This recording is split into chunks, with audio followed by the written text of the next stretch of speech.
There's been a lot of talk of a Sixers pause year this upcoming season, and we are going to talk about should the Sixers take a pause year.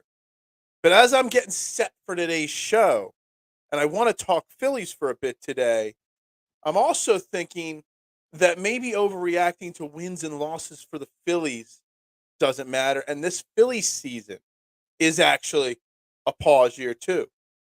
I don't know. We're going to talk it out. Trending in the AM starts in 30 seconds. Fourth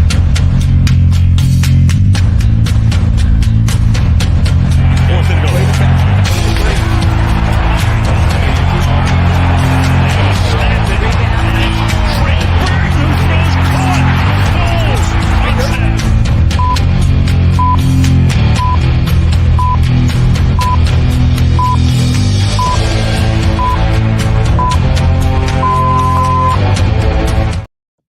And a very good morning, everybody, and welcome to Trending in the AM, right here on Philadelphia Sports Network. We're live, Facebook, Twitter, YouTube. You know the drill. Like, share, retweet, follow, subscribe, turn notifications on, shout it from the rooftops. Tell everybody to jump on in and get in on the conversation here at Trending in the AM, where your opinions actually matter.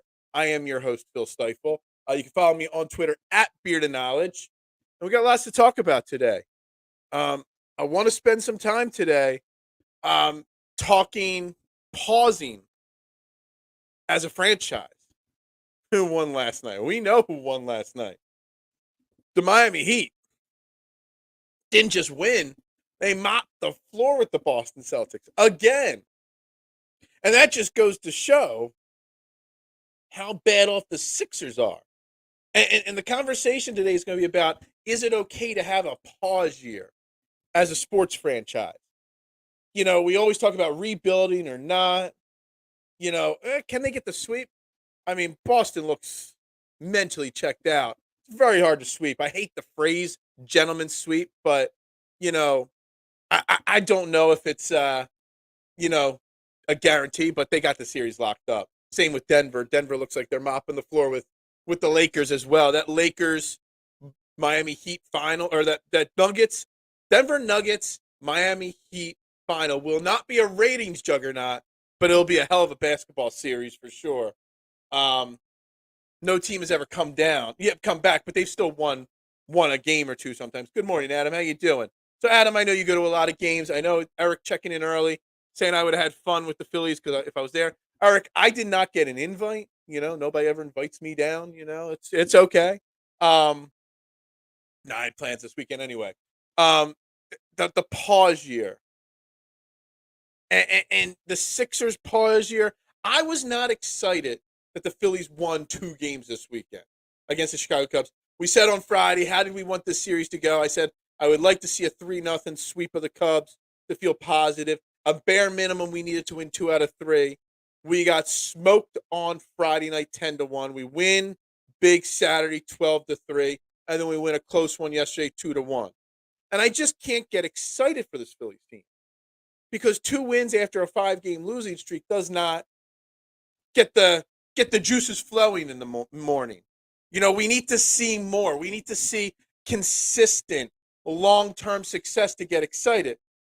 Yeah, nobody buys Phil ticket. Nobody buys Phil. It's okay. It's all right. I wouldn't have gone anyway. It's like an hour to the stadium anyway for a team that I'm not excited about. But here's the thing. So we want to talk about this Sixers pause year conversation, and we'll get to it because it's not as bad as it seems. But are we really just in a Phillies pause year too? And I say that because you still got Harper, who's still recovering from his elbow injury. He's out there DHing, but he can't play the field. You've lost Rhys Hoskins, and I know the Rhys Hoskins topic came up a lot this weekend with the lack of leadership on this team. And we're going to get into leadership too because Alec Bohm did something, and maybe that is actually the spark that we needed. You got Ranger Suarez. You're waiting for your young arms to be ready, and Andrew Painter and Mick Abel. Aaron Nola is going to be on his way out. Taijuan Walker stinks. I mean, I know he pitched well yesterday, but his last few outings were terrible. Are we just supposed to accept a pause year with this Phillies team because we weren't supposed to make a deep run last year? We did. And then expectations changed to this year needing to be returned to that World Series. And it was maybe it was just an unjustifiable set of expectations put on this Phillies team. So maybe if we pause, not the pause that the Sixers are going to do, but pause our expectations for this Phillies team, maybe we can enjoy the season more. Maybe somebody like me can enjoy it more if I don't put the expectations of wanting them to get to a World Series. I'm not sure if that thought process makes sense. It's something I literally thought about 20, 30 minutes ago. I was going to spend the show talking about not being excited about the wins for the Phillies, talking about, what is right and wrong with this team. But maybe it's us. Maybe, I constantly talk about how we weren't as good as we thought we were last year, or we think we were last year. And they backdoored into the playoffs. Well, why am I expecting them to be that much different this year when there's not that many changes on this team? You had Trey Turner, but you lost Rhys Hoskins. You still don't have a fifth starter on this team. Bailey Falter, Matt Strom, whatever. Did we put too much expectations because of that unexpected, miraculous, super fun World Series run last year? Maybe we put too many expectations there, and we just got to pause a little bit and realize this team is good, not great. Okay, not great. And maybe if I could convince myself to do that, maybe I could sit down and watch a Phillies game a little bit more enjoyable. I watched plenty of Phillies games growing up in the 80s and 90s when the Phillies were just the worst franchise in baseball. Bryce Harper did have Tommy John surgery. Okay, so he's swinging a bat, but he's not throwing from the field anymore. And no, I'm not driving all the way up to Buffalo. No way, unless you want to come down here to a Buffalo Philly game. But that's about it. Too cold up in Buffalo anyway. So have we put these undue expectations? And maybe I just, I look back at some of these teams I watched in the 89, 90, 91, 95, 96, 97. They were just so bad. But I still watched every game. I was a kid, a teenager, and baseball's different for a kid than an adult, and responsibilities and time. But maybe I had low expectations on those teams, so it was enjoyable to watch because I didn't care if they, a loss or a heartbreaking defeat or getting smoked or having your best pitcher get rocked. It didn't frustrate me as much because we weren't expecting anything. I expect another run to the World Series this year. I want this team to make another World Series run this year. So I've got these expectations, and maybe they shouldn't be there. I don't know. It's something that's rattling around in my head today, and I'm really curious about what people think about this. On a side note, so we saw after Friday's game, we've talked nonstop, how this team has no leaders on it. The Phillies team is leadership or leaderless. I mean, you got the Bryce Harper leadership on the field. He leads by example, but he's not the locker room leader. He's not the guy to call players out, to slam tables, to not to dress you down or embarrass you, because I don't think players or athletes do that anymore like they used to. The locker room culture is different than it used to be in the 80s and 90s. But you still need that voice in the locker room that's going to hold players accountable. And after Friday night's loss, surprisingly, the one throwing things in the dugout after the game was third baseman, first baseman, third baseman, first baseman, Alec Bohm. And I'm sure you've all seen the video now, him throwing the Gatorade thing, his helmet, knocking things off the bench. He looked legit pissed off. And Alec Bohm's an interesting thing. He's a young guy. What's he, 25 now? He's coming into his own this year. He struggled lately the last couple of weeks, but he's really coming to his own. He's one of the leaders in RBIs, hits, doubles, everything on this team. He's been asked to bounce from third to first, back to third, back to first all season long. Hasn't had any opportunity to settle in to any position or anything at all. And he gets a little fired up. He gets a little pissed. I mean, you look back, let's backtrack for a second. Last year, beginning of the year, struggling mightily on defense.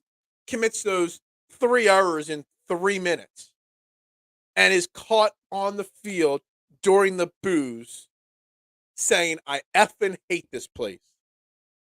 And that could have been the end of the Alec Bohm tenure in Philly. Like, that is the type of moment that, kind of put your foot out the door. The fan base start calling for it. The players, the coaches, everybody knows you move on from Alec Bohm. But he manned up and said, yes, I said that, and I'm sorry. The frustrations took over. And at that moment, I said that showed a lot of maturity for a young kid. But now, seeing him now, Friday, getting fired up in the dugout, maybe it's showing that even though he's 25 years old, maybe he's that leader that this team's been lacking. Maybe he's growing into that role. Maybe he's realizing that there's an opportunity for him to step up and take command of this locker room. He's never going to be looked at like Bryce Harper or Trey Turner in the skill set or on the field leadership. But somebody that's going, you look at the leaders from the 93 Phillies team, they came in all different shapes and sizes. Lenny Dykstra, John Kruk, Darren Dalton, all different type people. Hold you accountable in different ways, lead in different ways. We don't have that person in the locker room. We don't have that person that's going to flip a table and call everybody and say, this effing BS is not going to be stand for. Let's go, people. We don't have that guy. So maybe he's that guy. What's up, Mitch? I know we won 2 in a row. Feels like a loss to me. Because the Cubs stink. But again, Mitch, you're just joining us. I'm saying, like, we're talking about a pause years later in the show with the Sixers. Is a pause year a bad idea? But that made me think that maybe we should pause our expectations for this Phillies team. Because maybe we've put undue expectation on this team. Maybe that's the problem. I'm trying to read your comments here, Johnny. Some of them make sense, some of them don't. But anyway, I just want to, realize that this Alec Bohm moment, it didn't lead last year to an immediate turnaround. But he does it Friday night, then we come out and bats come alive on Saturday. Kyle Schwarber hits a grand slam. I'm not saying that's Alec Bohm. That's partly because we're going up against the Cubs and they stink, the Cubbies. And shout out to Coach Dale Carlson. He was rubbing it in that they won on Friday. I haven't rubbed it into him yet that that the Phillies took the other 2 games. I'll keep that to a later date. Maybe I'll get Coach Dale Carlson on the show later so we can talk some football with him. But maybe these expectations are too high. But maybe if someone like Alec Bohm could step up into a leadership role, things can change. What's this? Jimmy John's is my competition? I do. Sorry, Johnny. I don't want to talk hoagies and food right now. Talking sports. You're always so interested in my pizza shop, man. I appreciate that. I don't know how to feel. You look at this Phillies team right now. Let's just pull one of these games. Let's look at just the rotation as a whole right now. Why do we have high expectations for this Phillies team when you got Aaron Nola and Zach Wheeler both performing lesser than they should? Aaron Nola had a really good outing this weekend. Not as great as people think, but much, much improved. You got Ranger Suarez, who's still not healthy yet and is back from an injury. You've got Taijuan Walker, who is a complete and total train wreck most nights out. And then they go out and sign a guy off of waivers. And I don't even want to learn his name because he's so bad. Like, there's another guy they picked up. I know who he is, but I don't want to memorize his name because he's that bad. He is being brought in. He is the kind of guy that you sign if you're a non-playoff team and you just need an innings eater. So the type of move that was made there, is clearly indicative of this Phillies team realizing their expectations are too high, or they don't have the expectations that we do for them. And maybe that's part of the problem. Maybe, they have certain expectations. We've put it way high. I don't know. I don't know if this is making sense or not. I don't know what people think about it, but I'm really, really concerned that we've put expectations on a team that they can't meet. And that's why the disappointment is there. We got 3 games against the Arizona Diamondbacks coming up. Arizona's a better team than we're expected to be. They're still not a great team, but we don't even have a starter set. We have 2 of our next 5 games. We don't even have a starter listed on the starting thing there. That's a problem. You got Rob Thompson mixed matching this team all over the place. Bryson Stott with a huge pinch hit home run yesterday. 2-run pinch hit home run, the only 2 runs of the game. Why was Bryson Stott pinch hitting? Because he should have been starting. You know, there's so many things that we're questioning on a daily basis with this Phillies team. But I just keep putting it back to the fact that maybe it's just because that's what this Phillies team is. And if I can accept that, maybe I can enjoy the team a little bit more. Let's look at yesterday. They win 2-1 yesterday. They struggled yesterday offensively, obviously. Taijuan Walker rebounded nicely from his atrocious outing. Gave us 5 1/3 shutout innings on 5 1/3 shutout innings on 3 days rest. 5 bases. He still walked too many guys, but really solid. Sir Anthony starting to settle down, pitched the rest of the 6. Matt Strahm, just as good out of the bullpen as a starter. Like, I still can't comprehend that they took him out of the rotation. Like, I'd rather him starting, even if he can only go 80 pitches. Connor Brogdon settling down. Soto settling down. Kimbrel, another save last night, his 5th save. 1 away from 400. You know, Craig Kimbrel, I know his ERA is 6.35, but a lot of that was early in the season. Is there a scenario where Kimbrel's a better closer than we realized he was going to be? He's pitching really well. Good pitching on Saturday and Sunday. Walker did fine. Yeah, Walker did fine yesterday. That doesn't make up for all the bad outings, though. But again, if we have certain kind of expectations set, if we pause the World Series expectations and just look at this team as it is, an average team that maybe can get hot and get in late, maybe that will take some of my negativity off this team. And that's what I'm looking at. Like, maybe I get excited about how Aaron Nola and Taijuan Walker pitched this weekend, even though it was a small sample size of greatness, because I don't have higher expectations. Like, I get upset when I see Walker pitch like he did yesterday because I know he's capable of it, but yet he's not doing it on a every 5 days like he's supposed to. So if I don't put those expectations, maybe I'm fine with it. Kimbrel was shaky after that second strikeout yesterday. Yeah, I was watching most of the PGA Championship yesterday. Shout out Brooks Koepka, huge win. Dude, Michael Block, if you're not a golf fan, you better be a Michael Block fan, because that guy, story of sports of 2023, locked up already.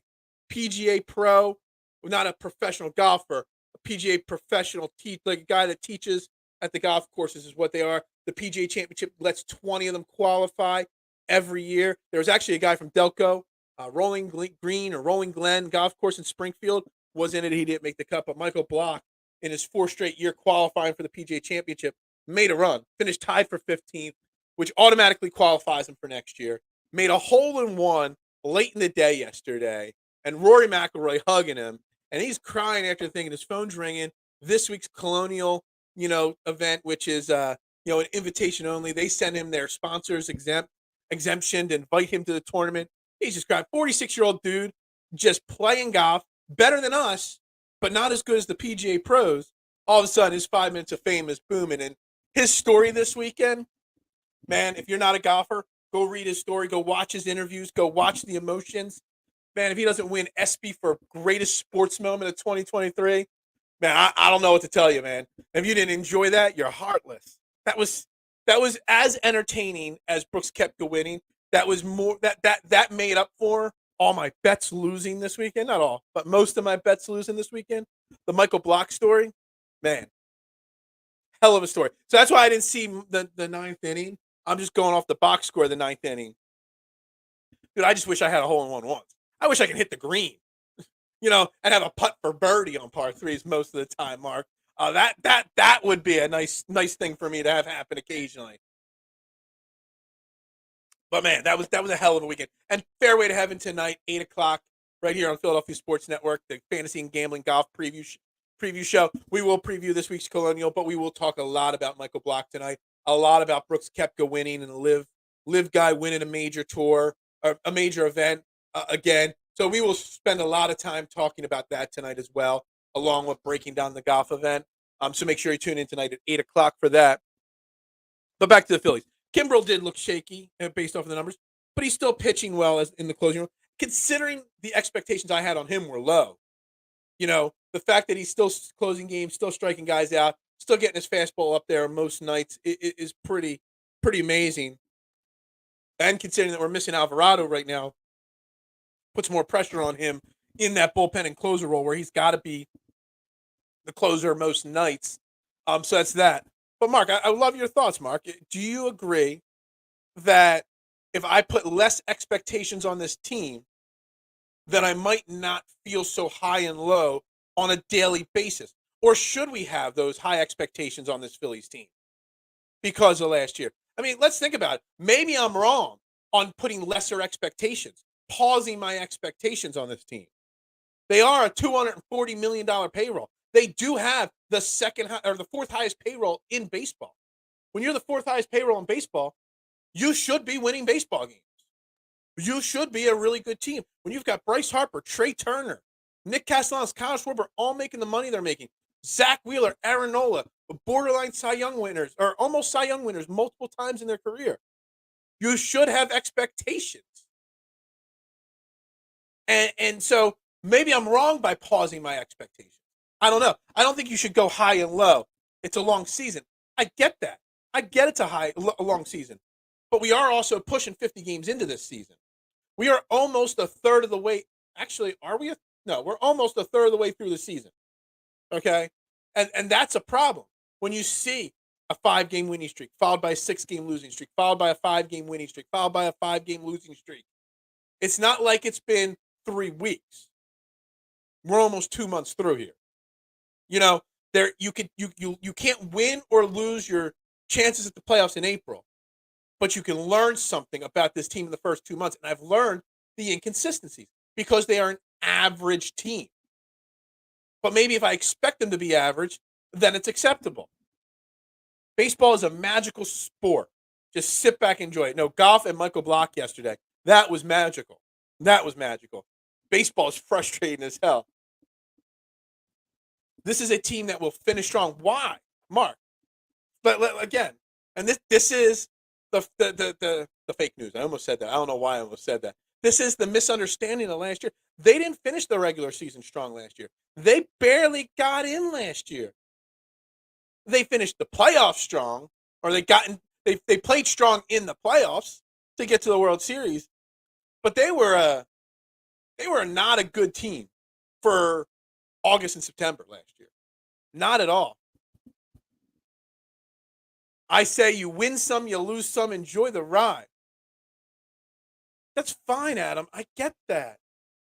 It is a ride. And maybe that's me pausing my expectations. Just enjoy it. But as an uber competitive fan, I want this team back in the World Series. I want this team back in the playoffs. And I want to see more consistency from this team. When you have the fourth highest payroll in baseball, we should not be worrying on a nightly basis whether our team is going to show up to play or not. And again, as people are starting to roll in here a little late to the show today, make sure you're liking that video there, sharing this out and whatnot. Maybe lightning only strikes once for the Phils. I mean, maybe that is part of it. But when you've got this super high payroll, you expect them to step up. And here's the thing. And you guys, as you're rolling in, I'm going to bring up the thing I brought up about 15 minutes ago. The Alec Bohm tossing everything off the bench and freaking out on Friday night after the loss. Maybe that's the moment where Alec Bohm steps up as the leader. And I'd love to get everybody's thoughts on it. And if he's the one that steps up as the leader, maybe that's what this team needs. Maybe that's what the offensive outburst happened on Saturday. Maybe whatever happened in that dugout on Friday night carried over into the locker room. And these guys looked at Alec Bohm like, yo, he's pissed. We should be pissed too. Maybe there's something to that as well. But I do like this. Lightning only strikes once. It's hard to get lucky every year. Sometimes you actually have to be good. You can't always just be lucky. Having a team go wide or wider is unrealistic. That 80 team did not, 08 did not, and they were terrible with runners in scoring. We've been terrible with runners in scoring position since I was born, I think. But see, that's the thing. Like, maybe we are expecting too much. And that's the thing where me saying that this team is not a great team and everybody criticizes me for saying they're not a great team doesn't realize that we're expecting, like, me saying they're not a great team is me trying to realize that we're expecting too much. Like, I think that, people expect, there are a lot of people out there, and you still see it all over Twitter and social media, these people that say, one good game, and everybody's like, see, I told you these players were good. One good team, one good game, one good weekend does not make you magically better. But maybe if we put realistic expectations and realistic thoughts on this team, maybe the frustration's not as bad. Maybe we come in on, I haven't, like, last year, this show in the morning in the summertime, we would recap and preview each game specifically. This show, for the last 2-3 weeks, all we've really done, Phillies-wise, is just talk general. Maybe I just got to go back to previewing each game. Like tonight, we've got the Arizona Diamondbacks, and just sit here and say, all right, who's pitching for them? Who's pitching for us? What are the keys to victory? What do I want to see out of the lineup? Who do I think is going to step up tonight? Maybe if I go about it that way on a daily basis, the frustration won't be there for me. Maybe that's the thing. I also think the Sixers' loss this season and the way they went about losing, and the fact that the Eagles organization has set such a standard for this city that the other teams can't live up to as an organization, that maybe that's why we're also down on this Phillies team from time to time a little bit too much. Maybe the frustrations of the Sixers season, the expectations upcoming for this Eagles season, put the Phillies in a position where I'm going to be uber critical, because the standard's been set high in this city over the last year or so for all our sports teams. This isn't the city of losers anymore. This is a city that wants to win every sport all the time. So that's where I'm coming at with this Phillies conversation. I mean, let me pull this up here. Let me pull the schedule back up. We got the Diamondbacks tonight. We got Tommy Henry for the Diamondbacks, left-handed pitcher, versus Zach Wheeler. Zach Wheeler has pitched well in his last couple outings. Well, maybe not. He gave up 4 runs in his last outing in 6 innings. 1 run out in 7 before that. 4. See, here it is. Look, Zach Wheeler's got he's got his ERA down to 4.06. But his last 5 outings, 3 runs, 0, 4, 1, 4. So he's got 3 quality. He's got some good starts and some bad starts, and that's not consistent enough. And there's the problem: consistency. But you got Zach Wheeler going against the Diamondbacks. Tommy Henry, not a great pitcher. Let me look at him real quick. He's made his last 5 starts. He's given up runs every start. He walks a lot of batters. It looks like he's given up 4 home runs in his last 5 starts. He hasn't made it out of the 6th inning yet in his last 5 starts. A bunch of 5 1/3, 4 1/3. It's a winnable game. He is a left-handed pitcher. That means we might see no Bryson Stott tonight again, or no Brandon Marsh again. There's my criticism of Rob Thompson starting to creep in. We're not going to let that happen. The Celtics are fraud. We're going to get there. Give me like 30 seconds to wrap up Phillies talk, because I'm ready to dive into Sixers talk here and this Celtics series really, really, really soon here. That's why we went 15 minutes early, so I could spend some time venting about this Phillies team and then start the Sixers conversation, because this Sixers conversation of a pause year is going to be a multiple day conversation. I guarantee it. But what do I expect out of the Phillies tonight? Well, I want to see the lineup strong. I want Bryson Stott and Brandon Marsh in there. I don't care that it's against the lefty. I want, everybody being patient, because this guy walks a lot of hitters. He gives up a lot of base runners, a lot of home runs.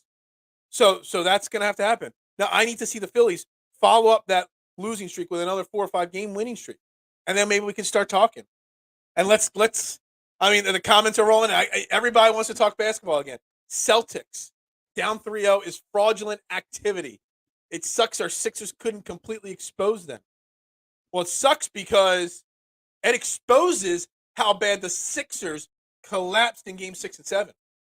Collapsed in Game 2.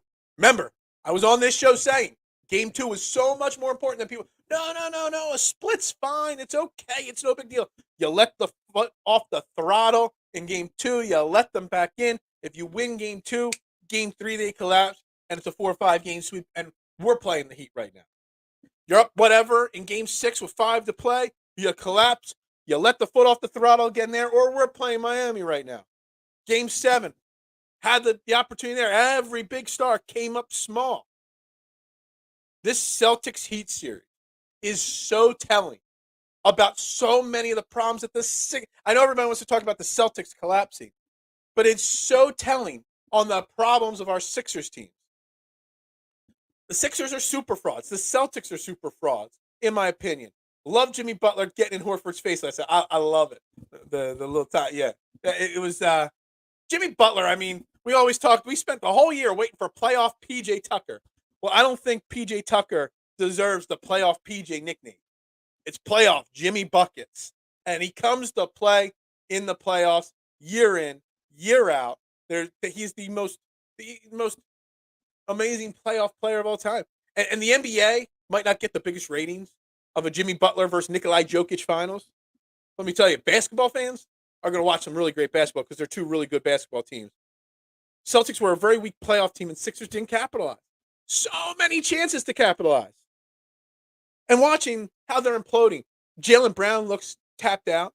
Joe Mazzulla, who looked like this great rookie coach, is being outclassed by 10-fold by Eric Spoelstra. Eric Spoelstra, I said it before, I'm saying it again, is one of the 3 best coaches, maybe the best coach in NBA right now, but he's definitely top 2 or 3. He is ahead of Doc Rivers, in my opinion, in the all-time coaching circle. Like, Eric Spoelstra, great head coach. Great head coach. Celtics 8-8 in playoffs. Hawks and Sixers couldn't seal it. We said that. See, and I tweeted this out this weekend, Mark. I tweeted out, and a lot of responses on it. We said after the Celtics, got taken to 6 by the Hawks, look, the Celtics are beatable. And then they beat us in 7. And we're like, well, the Celtics are the better team. And now we're seeing again that the Celtics are beatable. So Sixers fans kept making excuses for this Sixers-Celtics series. And they set themselves up to be disappointed again. And this talks about the culture and talks about the organization. Why I'm glad Doc Rivers is gone now. Because Doc Rivers would never be able to pull this team through in these situations. The players, we need a reset. The pause year conversation. Spike Eskin, not a fan of Spike Eskin at all, generally speaking. He's a New Yorker that talked Philly sports for a while. Well, let me roll through some of these comments here. I don't always agree with Chuck, but he said Jalen and Tatum don't have that dog in them. Absolutely. Jalen maybe has a little bit of it, but he's showing that he doesn't the last couple games. Tatum pauses and freeze frames himself after every bucket, whether he's down 1, up 20, whatever, whether it's the 3rd minute of the game or 30 seconds left. He thinks every shot is this ice in his veins shot. The dude I can't stand Jason Tatum at all. I'd question Brown and Tatum's future. Well, there's already been question of their future. And I wouldn't be surprised if one of them leaves Boston. Maybe we can get Jaylen Brown here in Philly. I don't know. Doubtful, but maybe. We're frauds as well. I think even if we advanced to play the Heat, that they would have punked us considering hard. Absolutely. The Heat would have smoked us. Apologists out there saying Butler wouldn't be Heat Butler if he stayed with Sixers. No, I disagree too with that. Yeah, I agree. But let's get to this. So Spike Eskin said a pause year was necessary for the Sixers, and everybody freaked out. And I put out a tweet. I had already said the Sixers need to take a step back to take 2 steps forward. And this Celtics Heat series, that Sixers Celtics series, are identifying the real flaws of the Sixers team and this franchise and this organization as a whole. And I think the pause year term is being misunderstood. A pause year does not mean the Sixers are going to go 20 wins and 62 losses. A pause year, the Sixers still make the playoffs. A pause year, the Sixers are still a good team. A pause year is that they don't go all in and try to give James Harden a max deal, or go find the next 34-year-old star that's at the end of their career. You met Spike once. I said, hey, you're Spike Eskin. He's probably, no lie, are you going to hit me? Well, I mean, he's made a lot of enemies in this city. I honestly don't, dislike him like other people. I don't listen to sports talk radio, so I don't know him. I'm not a fan of his papa. And I know a lot of people think he got a lot of his jobs because of Papa Eskin. But, that's that. I just, I hate New York. I hate out-of-towners or non-Philly fans talking Philly sports on the radio because they don't just truly understand it. The same thing when Josh Innes was here. Like, he's not a Philly guy. Like, I just hate non-Philly guys talking sports on our airwaves. We didn't do anything wrong as Sixers fans. I mean, who said we did anything wrong? I mean, we didn't do anything wrong. The players did everything wrong. Jalen is an afterthought, much like last year in the finals. I mean, there were rumors. There were rumors, for a while that Jaylen Brown for Ben Simmons straight up was an option. And I think Daryl Morey, now hindsight being 20, I hate looking back. Everybody's doing hindsight with the Jimmy Butler situation. Well, we're all doing the hindsight 2020 revisionist theory on all the Ben Simmons potential trades that were out there. And obviously, if we could do it again, I would much rather Jaylen Brown for Ben Simmons than Jimmy Butler, or than James Harden. The Tyler Halliburton and Buddy Hield combo would have been better than James Harden. Big picture. So revisionist theory is 2020. But I have a feeling that team is definitely Jason Tatum's team. And Jaylen Brown will be gone in the offseason. He will go somewhere. I could see Jaylen Brown going out to L.A. to play with LeBron. I could see him going to Phoenix to pair up with KD and Booker. There's a lot of places. I don't know how the magic works and all, but it's possible. We've been at an impasse for so long. What's a pause year going to do? Well, a pause year. So a pause year. Let's discuss what a pause year actually means. Okay. Yeah, the humble. I'll humbly say. Well, I humbly say every morning, this is the best damn morning show. At least I back it up with quality content every single day. But the pause year. What's a pause year for the Sixers really mean? It means you make the right coaching candidate hire. Okay. I'm every day passes, I'm more and more sold on Nick Nurse. Nick Nurse has a great reputation of growing young talent. You got Springer. Maybe we see a little bit more of him out of that 2-3 hole next year, 2-3 spot next year. He grows into a bench role. Tyrese Maxey's only 22.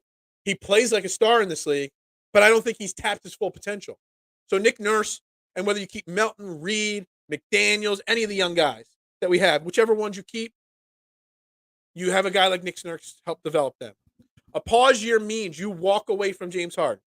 If you can get a sign and trade, fantastic. If you can't get a sign and trade, you cut your losses and walk away. NBA talks better, Johnny. I know. Nobody wants to talk baseball but me. Mark likes to talk baseball with me too. But baseball, hockey, they're the downward things. I'll have to find some football guests to come on this week. We'll keep it to mostly basketball and football this week if I can. I know that's what everybody wants to talk about. It's crazy how basketball works. One game, Tatum scores 51, and he's humbly the best player. And then the next game, basketball, humbles the F out of him massively. And that I think is hilarious as well. So the pause year, you just walk away. Even if you lose those 2 draft picks, you don't get anything back from, you just walk away from James Harden. Reports he wants to go to Houston, sure, go. Reports are he wants a $200 million max deal, sure. Peace. Take it. Go. A pause year means if you could trade Tobias Harris before the season starts for 2 role players, maybe a second-round draft pick, you do it. If not, you hold on to him, and then you move him at the trade deadline for whatever you can get for him. So that contract's off the books. That's a pause year. A pause year is during the season, not worrying about an MVP for Joel Embiid, protecting him throughout the year. Yeah, people don't like load management, but in a pause year, Joel Embiid only plays 58, 62 games next year. He stays healthy. He doesn't play back-to-backs, whatever it may be. And all that being said, a team built around Tyrese Maxey, Joel Embiid for 60 games, whatever other pieces you add around him, is still winning 45 to 47 games and finishing in that 5-6 seed. That's what a pause year is. It doesn't mean, and then once you get to the playoffs, you never know. If Joel Embiid's healthy, a healthy Joel Embiid with Tyrese Maxey in the playoffs, if they're motivated and coached well, who knows? You look at it, you got 2 7 seeds, or well, the Heat were an 8 seed or a 9 seed. The Lakers were a 7 seed, playing in the conference finals right now. So who knows? You get hot, you get hot. The Phillies were in the World Series as the last team in. So you never know. The pause year is not as negative as people think it is. And that is something that frustrates me with that term. As long as Embiid and Maxey are on the roster and healthy, this is, I mean, depends on the rest of the roster. And if you pause and you rest him a little bit more frequently and not try to get him the games to be in consideration for MVPs, etc., maybe they're more like a 45-win team. But it also depends on what other teams do. You know, if Jaylen Brown leaves the Celtics, who knows what happens to the Celtics? If whatever else happens, it is what it is. But I know we talk about this small window for Joel Embiid. He's only got so long. Maybe a pause year for Joel Embiid would be the best for his body anyway. Maybe you don't even start the season with Joel Embiid. Maybe you make him sit the first 5 games of the season just to ease him into the workload. I don't know. The next few games, Jason is humbled. Dude, Jason Tatum gets humbled so much. $200 million for the fact is so first off, let's get into the trading of James Harden thing. Houston wants him. They can just sign him outright. They've got over $60 million in cap space. They have no reason to help us out in a sign and trade. The only reason why it's sign and trade, there's 2 things I've seen that would help in a sign and trade. If James Harden wants the max amount of dollars, he can make $10 or $12 million more over the course of the contract if he signs it with the Sixers and then gets traded there. If Houston really wants him and he wants that $12 extra million, he can force that hand. 2, has there been some collusion behind the scenes that maybe a suspension or some kind of fines incoming? So maybe they work out a sign and trade and then the Sixers don't accuse the Rockets for tampering with their player. That's the only way. They're the only 2 scenarios I see a sign and trade with Houston happening. But there's going to be other teams. And you know what? $200 million for the Sixers to give James Harden is criminal. But I could probably count 15 teams that spending $200 million on James Harden is not criminal. Because James Harden sells. He sells tickets. He sells merchandise. He puts butts in the seats. He puts eyes on the TV. He, brings so much, money to the team as a whole. And if you're not a winning organization, if you're a team like this, see, this is the fear of the Sixers doing it because the Sixers actually qualify for this part. If you're a team run by an owner that just cares about making money, James Harden makes you money. It's why I don't see Joel Embiid getting traded. I saw Knicks rumors floating around late last week. Joel Embiid isn't getting traded unless he demands out because he makes this team money. Not just win games, makes money. And the NBA is a business. So there's a lot of teams that will give James Harden $200 million because they'll recoup that money and then some. Houston will make so much money by giving James Harden $200 million. So much money. So, there's plenty of organizations out there that could fit into. So it's not as criminal outside of Philly as people think. Sixers be like, let's do a pause year and watch they end up in the final. Would that not be the ultimate Sixers thing? The conversation got brought up, Mark, a week or 2 ago on the show, about you don't need 3 superstar max players on a team. You need 1 or 2 and then a well-rounded, well-balanced roster around them. Not putting all your money into 3 players and that not being able to balance the roster. Maybe if they get rid of Tobias, get rid of James Harden, free up some money, trade for some picks, whatever, they're able to build a more balanced line. Maybe the offense can flow differently. The team can flow differently. Things can change. And maybe that puts us on a better, somebody like Nick Nurse with role players.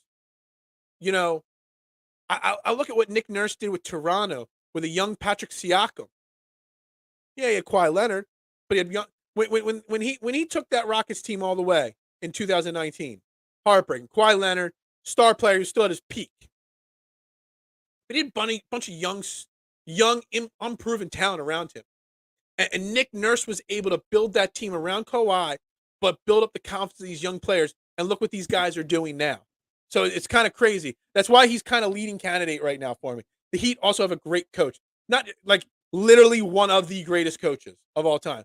Players who compete even when they're down the fourth, and most importantly, a front office. Yeah, I mean, we talked about Spoelstra. I mean, Pat Riley is still leading the charge. What's he, like 900 years old? But he's still leading the charge there in Miami. And it's great to see. Great to see.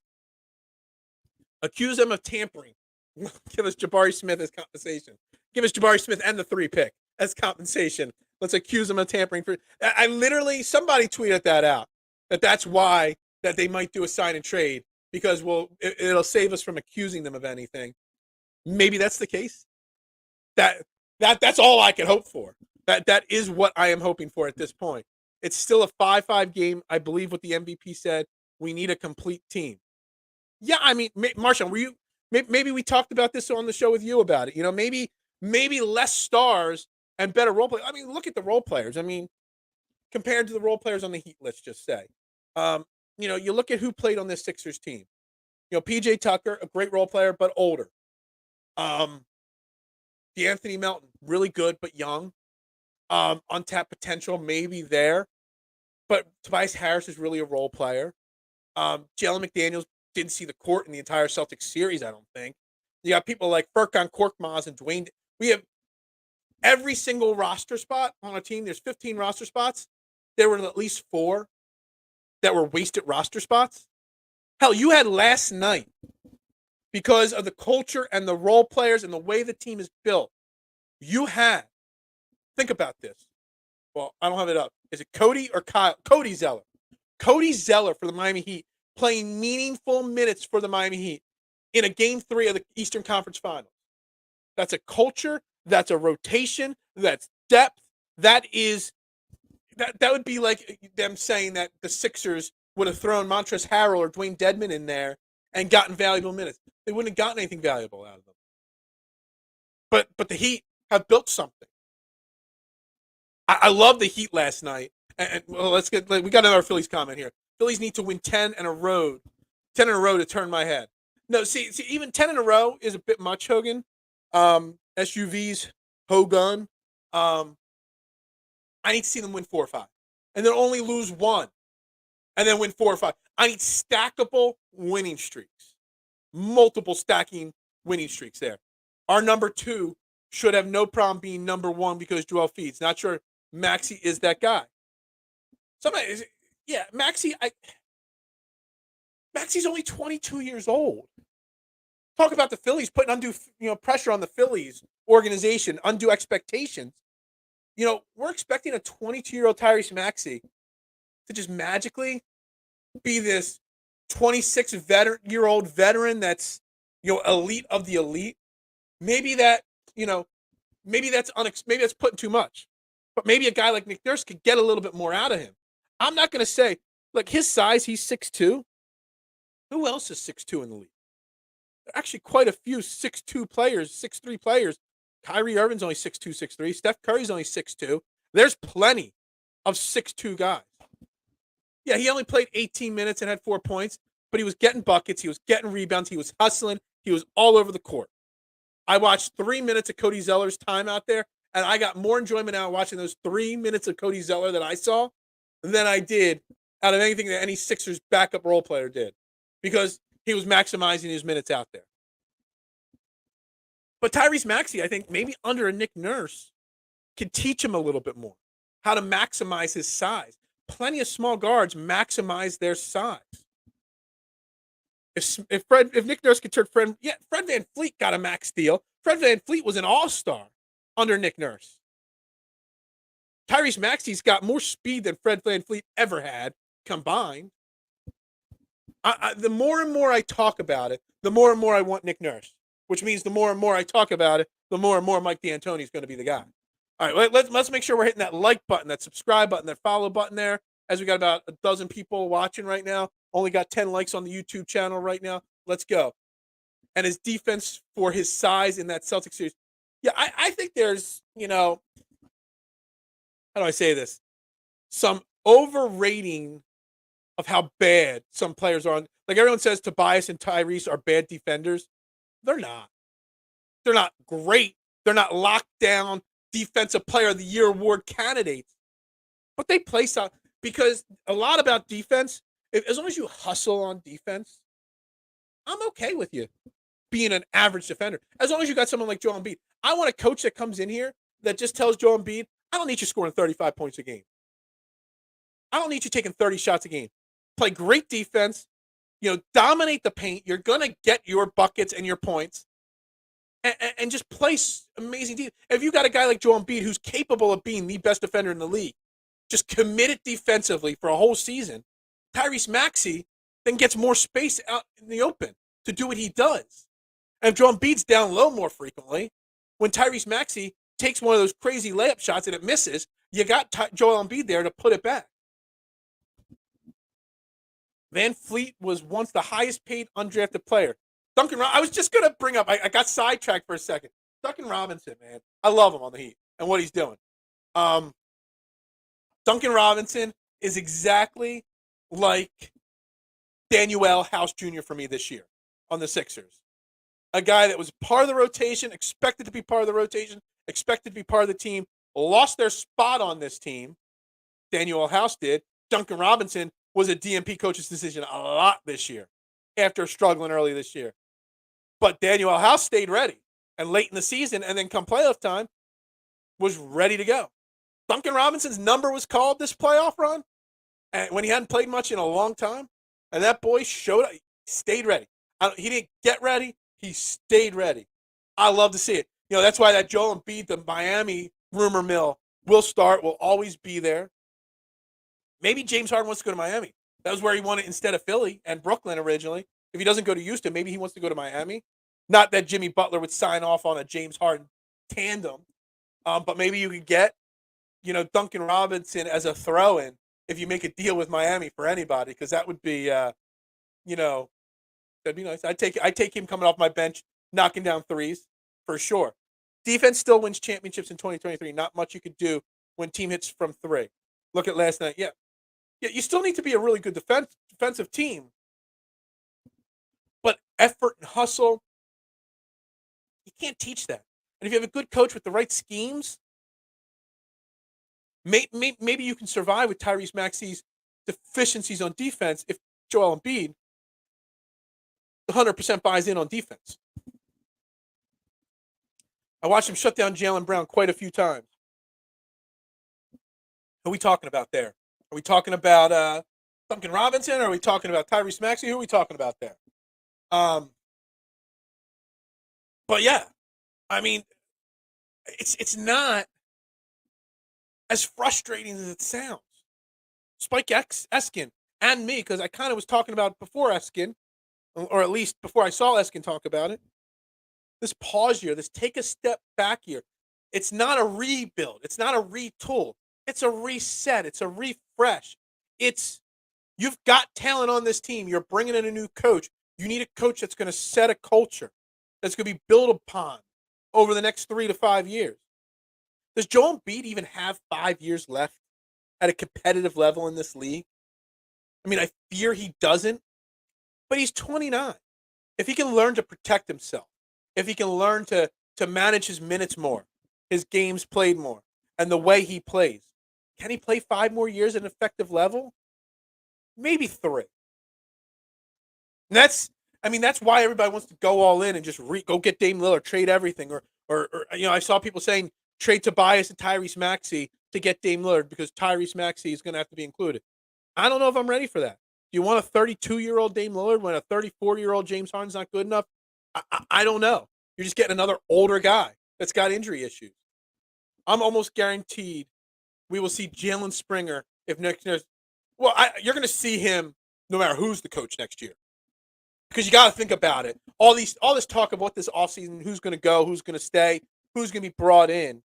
You are still hampered by the salary cap, the big contracts on this team, and whatnot. You can only make so many moves. Unless you trade Jalen Springer in a big deal, for somebody like a Dame Lillard or whatever. He's under his rookie contract still. He's cheap.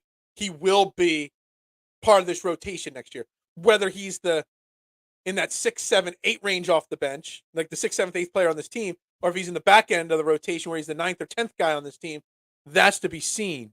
But Jalen Springer 110% will be on this roster for the full season next year. There's zero doubt in my mind about that.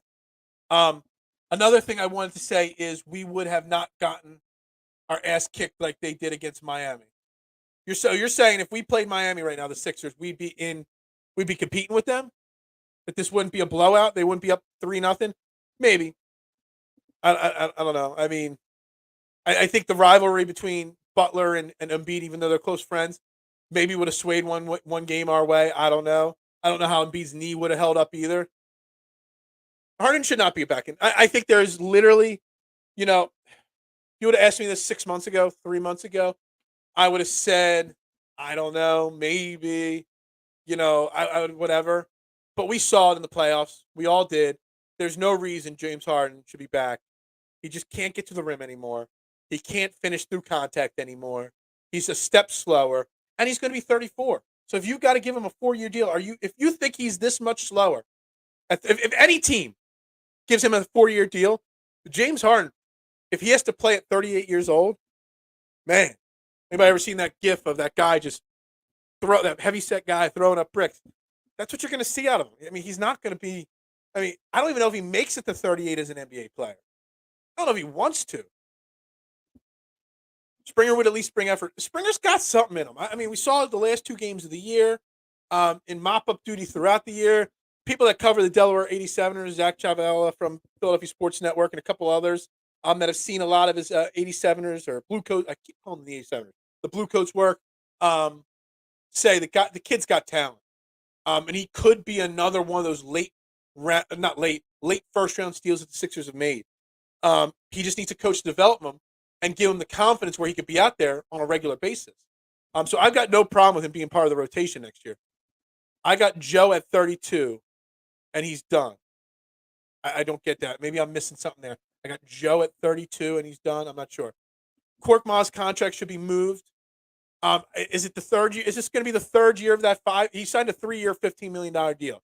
If this is the last year of that deal, a $5 million contract like that, a bad team looking to move another bad contract might be willing to take Korkmaz for a guy that could be a minutes eater for them, possibly. If Korkmaz is still on this team next year, there's a chance Korkmaz has to see minutes.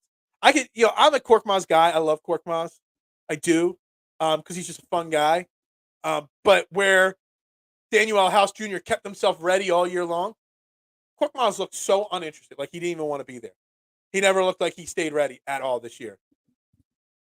Sixers heat would have been, I don't know. After what I saw against the Celtics, I don't know if it would have been. I don't know. I just don't know. And we can't say what it would have been because we couldn't beat the Celtics. And that is what's so frustrating about this. That's why pausing to reset this organizational culture, who you think is going to win? The GOAT Joker or the GOAT Jimmy? Dude, I got to really sit down and think about this. I got to think about Bam playing defense on Joker. I got to think about Jimmy Butler locking up Jamal Murray. I got to think about Michael Porter. I got to think about it. I got Spoelstra and Malone, 2 great coaches. It's going to be a 7-game series. It really is. And I want to see how physical Bam can play against Joker. I really think that's the key to the series. Can Bam Adebayo play physical against Nikolai Jokic? Like, I really do. That would be the key to the series there. My son wants to see Mac McClung ball out next year. If Mac McClung's on this team next year, Mark, I hate to break it to you, we're not a 50-win team next year if he's playing regular minutes on this team. Mac McClung will never be a regular NBA player. He will be a dunk contest contestant, and he will be a two-way player called up on a spot notice to fill out the 15th spot on the roster. He's just not a good enough basketball player. He's just not, man. If you are dumping Harris and Harden, Springer should have some series. Yeah, there's going to have to be somebody. People forget. On top of the Harris and Harden conversation, Melton's a free agent. Melton's a free agent. McDaniel's a free agent. Reed's a free agent. You got a lot of young free agent guys, and there's only so much money to go around. And these guys are restricted free agents. So other teams you can match them, but these other teams are going to overpay to probably try to steal one or two or maybe all three. Paul Reed's going to get offered a pretty big deal from some rebuilding team or up and coming team for sure. And I don't know if the Sixers can afford Paul. If a team offers Paul Reed 3 years, $35 million, can the Sixers match that? I don't think so.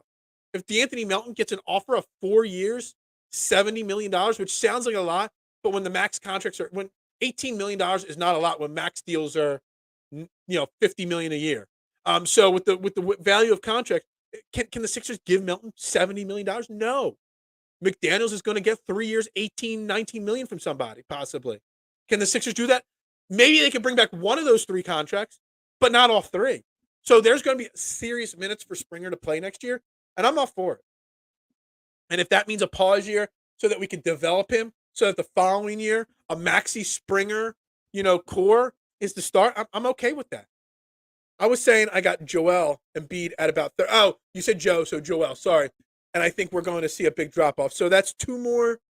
He's 29. Will he be 30 before the season starts or mid-next season? So you're basically saying 2 more seasons of prime Joel Embiid. Honestly, that brings into the conversation of trading Joel Embiid.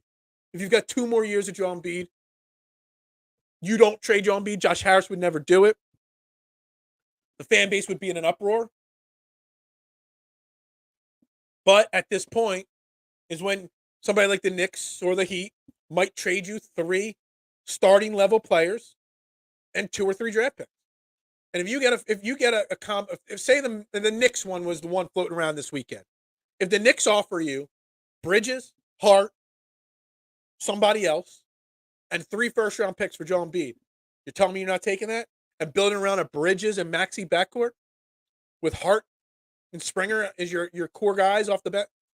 Give it to me all day long, because I just don't know if 2 more years of Embiid is worth it. I don't know. I think that might be your max value there. Korkmaz has begged to be traded for. Korkmaz didn't even before he signed that 3-year deal, Mark. Didn't he sign to play somewhere else, like in Europe? And he said, "Nah, yeah, I'll come back and play for the Sixers." Or am I thinking of somebody else that decided to? Nah, yeah, I'll come back to the Sixers instead.